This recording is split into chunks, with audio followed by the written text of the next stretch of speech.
with AVC as we reach into our final segment here. This is going to be our talking point segment, and this one is going to be our long-term or mega contracts, a good thing in sports. So in this segment, we're going to take a look at not only some of the better, but also some of the worst contracts and why, if they're really good or they're really bad. So first thing, the free market, capitalism, etc. It's a great thing, and it allows for change over time and allows supply and demand and really allows you to increase your value. However, in some cases, it's not always a great thing for the person shelling out the money.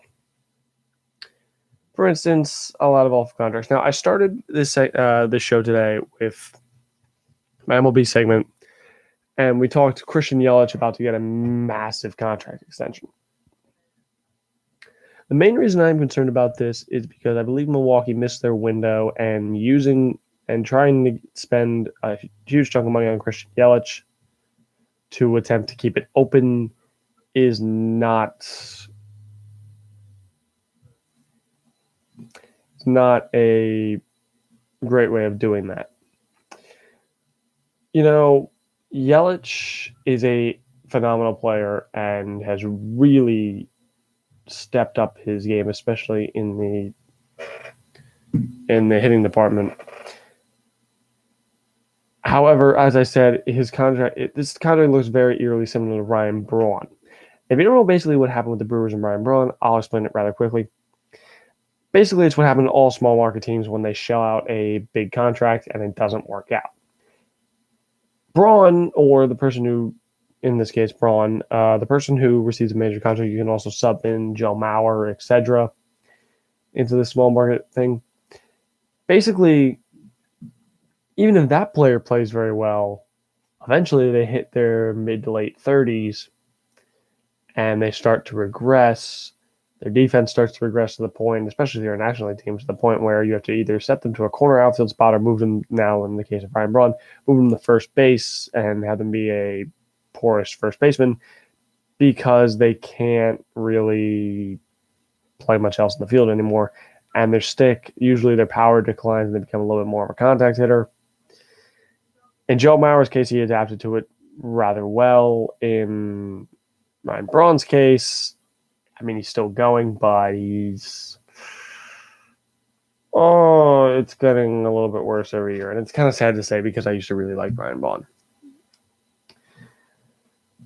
So the gist of this is that when you shell out that kind of money, especially on a small market team, it's hard for teams to supply a supporting cast around you.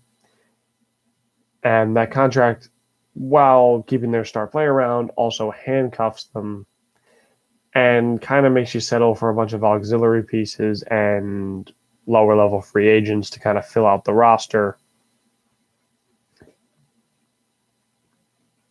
Also, there's a risk of injuries and it leaves players very untradeable.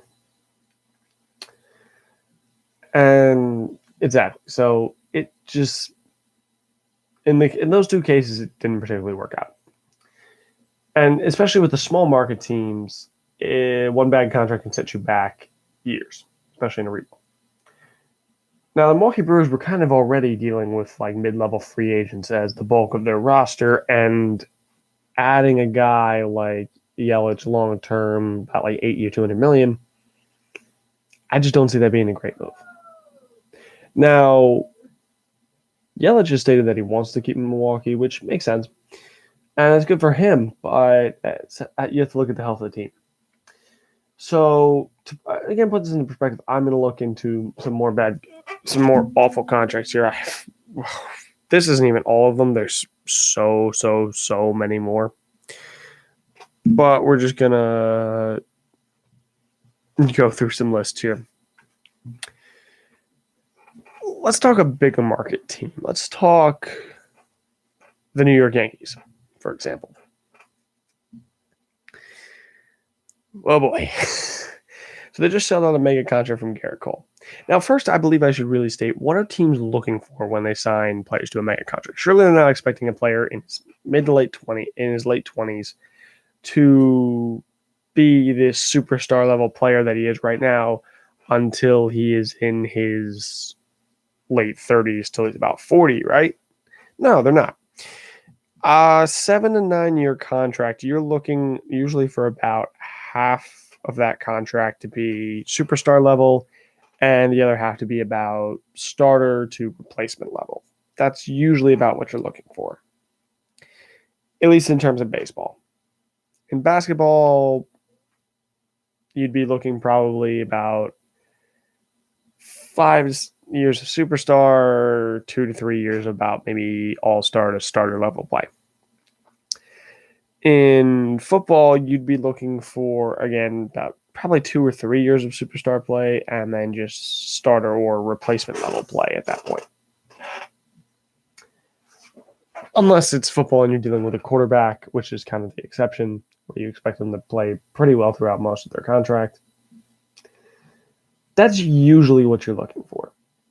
And typically it's why in like baseball you don't see speedy defenders get huge contracts because they progress quicker. You see guys with big bats get them because you can keep your bat longer into your mid-30s. Part of this also has to deal with when players are signed, because you don't hit free agency usually until you're in your late 20s to early 30s. And by that point, you're in your prime for about another 3 to 4 years, and then you're going to start to progress. It's just the way sports is. So back to what I was saying about big contracts for now. We covered it. It was small market teams with like Minnesota and Milwaukee, and Minnesota's making the same mistake again with the Josh Donaldson thing. I think even if he does play well, you're going to lose guys like Polanco and Sano. But a team like the Yankees, yes, they can swallow some of these bad contracts, but it could lead to issues down the road. For example, obviously Giancarlo Stanton. However, they didn't sign him to that contract. Miami signed him to that contract. Jeffrey Loreal, the former owner of the Marlins, basically signed him that mega deal knowing he wouldn't be around the foot the bill because he was planning on selling the team. Jeter and co. did not have enough money to pay most of their star Marlin players, including Giancarlo, even though he was going to leave in about 3 years anyway to do an opt-out. So they dumped him to the Yankees because they didn't one of the few teams that could afford him. So again, Giancarlo, just a massive contract for an injury-prone player whose game relies on power. Okay. So what's the issue there? Well, then you got a guy like Jacoby Ellsbury, another really bad contract. Then you have CC Sabathia, who managed to play decently well through his entire contract. But again, you're not really seeing the value because of a lot of injury. Now, maybe the Yankees are the best example because they managed to play through it. Once again, the whole A-Rod contract, they were still paying A-Rod until about, I think, 2015, 2017. They were still paying off A-Rod's massive contract. And again, really, the first extension for A-Rod was perfect. It was the second row of the extension, basically everything after 2011, where everything kind of went downhill for A-Rod. Until he married Jennifer Lopez. Is he married? Engaged? Until he got with Jennifer Lopez, either way. But I'm going to look at a different big market team. And it leads to a rather questionable move lately. What about the Yankees' chief rivals? What about the Boston Red Sox? Now, the Boston Red Sox came under heat lately, mostly due to the fact that they traded Mookie Betts in a very clear, obvious way that they wanted to get under the luxury tax and cut costs. Well, you have to ask, if you look at the Red Sox roster and you look at the starting lineup, a lot of these guys are young. Who is taking up all this money? I'm going to introduce you all to a former Boston Red Sox center fielder and current Pawtucket Red Sox center fielder down in Double-A ball by the name of Rusney Castillo. So Rusney Castillo was an international signing, and he had 2 very promising seasons. I don't want to say great seasons, but he had 2 promising seasons. Back in, I want to say, 2016, 2015 through 17, somewhere around there. So Boston signed him to a 6 or 7 year, or I'm sorry, 5, 6 year, 7 year, yeah, something like that. 5, 6, 7 year $82 million deal. So they were paying that massive contract when they won the World Series with their luxury tax, and he didn't even play. Then there was David Price's massive contract, which, again, I don't think Boston even actually signed him to. That was, I think, Toronto was the one who signed him to that. Maybe it was Boston. Either way, massive contract. Chris Sale, massive contract. Why'd you lose Craig Kimbrell? No money for a massive contract. JD Martinez was on a massive deal. They just signed Xander Bogaerts to a long-term deal. Expensive veterans, Mitch Moreland. Here's another bad contract on the team. Dustin Pedroia. Hasn't played more than 10 games in like 4 years. You want to know why he hasn't retired? Because he's still making money off of his massive contract, and he just has to sit in the dugout and watch. I mean, why wouldn't you? He's making about $11 million, about $10 million a year for another 2 years. There's become a trend, especially in baseball, of signing your young guys before their contracts are actually up to try to basically pay them less than they'll eventually demand if they turn out. However, it can backfire if the player becomes injury prone or regresses from their potential. In the Red Sox, it happened, and it happened with a couple players, and now they're starting to pay for their sins, and they lost some of their bigger core players in Mookie Betts and Craig Kimbrell. That's what happened. Bad contracts, lost him. I didn't even have to mention Pablo Sandoval or Jackie Bradley Jr.'s contract. Again, this is why you don't pay a major contract to a defender who can't hit. Ask the Rays what they paid Kevin Kiermaier. And this is why you don't pay as much money for a past their prime veteran, a.k.a. Pablo Sandoval. But it isn't just a baseball issue. I'm kind of making it sound like this is also a issue in every sport. I mean, you look at basketball. Who remembers Chandler Parsons back when he was supposed to be a star player with, I believe, Memphis? Then he tore his ACL after getting a massive contract, and he's never been the same player since. I could go on in the NBA. God knows there's plenty of bad contracts, even for solid players like Chris Paul. Let's look at the John Wall contract. John Wall has a 5-year contract that didn't kick in until this year. He was still playing on the other 2 years, and then he has a player option. John Wall has not played a game all season, was injured the previous season, and may never come back the same again. It's completely hand-struck the Wizards, who had to slightly underpay Bradley Beal and can't support a winning team around him. You want to know why? John Wall contract. You want to know why the Lakers are going to have an issue in a few years? LeBron contract. This is the deal in sports. It's basically almost like a deal with the devil that you make, especially in a salary cap league. Honestly, you can almost get away with it a little bit more in baseball because the only penalty is the luxury tax. I mean, you can look at football. Let's look at a recent one. Football. Nick Foles wins the Super Bowl with the Philadelphia Eagles. That offseason, Jacksonville Jaguars. Oh, Jaguars. Oh. Pay him a $100 million contract with about $88 million guaranteed. Turns out Nick Foles can't play outside of Philadelphia. Not like we haven't seen that before. Oh, wait. Yeah, he couldn't play in KC or LA either, guys. So I don't know why you were expecting anything different outside of Philly. Clearly, this is a guy who just channels his inner Rocky whenever he's in Philly, and that's about it. He will forever be a legend to the Eagles, but he will become an item of mourning for the Jacksonville Jaguars as they lose their amazing defense to supplement his awful contract.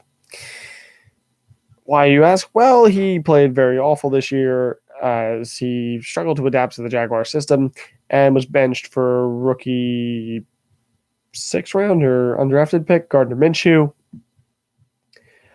who isn't really that good either, but he is playing at about the same level as Foles with a little bit more flash, so he gets a job, and now the Jaguars are desperately trying to trade Nick Foles. Hey, Jacksonville, note to you guys. Unless you package at least a first or two with them, or one of your remaining star players, not that you have many left, maybe a Miles Jack, you're not getting rid of him. Nobody's taking on that contract. and it's going to cap strap you for years. His cap hit this year is $21.5 million against the cap. That is massive for a guy who's going to be riding the bench. At least with certain quarterbacks, like even, Manning, Roethlisberger, Matt Ryan, even Aaron Rodgers, even with guys like that with massive contracts, yes, maybe they cap strap the team a little bit, but at least they're starting and they're playing at a high level. You get a guy like Nick Foles who is playing like garbage. It's just not really working. So I guess this brings us back to, and they happen in hockey too. Lord knows Corey Berry and a couple other guys on the Anaheim Ducks will have something to say about that. How about Erik Karlsson? Every contract he ever signs is made out of glass. But I think this brings me back to the major point of, are mega contracts a good thing? They're a good thing for the players. They're typically bad for teams. However, given the free market, this is the problem. Because no teams are willing to all pay less, and it would kind of end up being a collusion thing, but no team is able to reset. When you reset the market at a certain price, especially when it's raised, it's like opening Pandora's box. You can't just close it again. You can't go back to paying a top-level guy, about $40 million less than what he paid, because there's always going to be some team who will offer him the money. That's just how the free market and that's just how sports work. Talk all you want about Chris Davis's awful contract with the Baltimore Orioles. That's screwed them. That's going to be screwing them for years, and he's not even halfway through this contract. He's still got, I think, about 4 or 5 years left on this thing. I guarantee, even if he had hit free agency, there would have been some team that would have paid him 6 years, maybe a little bit less, but around the same amount of money to regress on their team. Believe me, it would have happened. Honestly, I almost thought the Yankees would have done it at once. My point being that whether mega contracts are good or bad, they're going to keep happening, and there's no real change to that. But again, it goes back to the point I made earlier. Do you get your value from it? If your player plays good for at least half the contract, I believe yes. If your player regresses almost immediately after signing said contract, no, that's an awful contract. It's also an awful contract if it cap straps you or in baseball case, straps you to the point where you can't supplement a core around them and you end up fielding a crappy roster to support them, aka Twins to Joe Mauer. The whole premise of the movie Moneyball was losing some of your best guys in Giambi and Damon, who went to go sign mega contracts elsewhere, and then using the remaining money to field a solid team. So basically, in closing, mega contracts, I believe, are fine if you get your value or if they don't handicap you. Then again, if you win a championship, nobody will complain until afterwards. I believe if you win a championship in their tenure and they're a major reason why, and they play solid throughout about half their tenure, the contract is worth it. Thank you all very much for watching this week's edition of the Talk with AVC and this week's Talking Point segment on the Talk with AVC. Let me know what you thought about it down below. And as always, check out all the other shows on WICR and also check out all my other episodes from previous weeks. Thank you all very much for watching. I will see you all next week, same time, same place.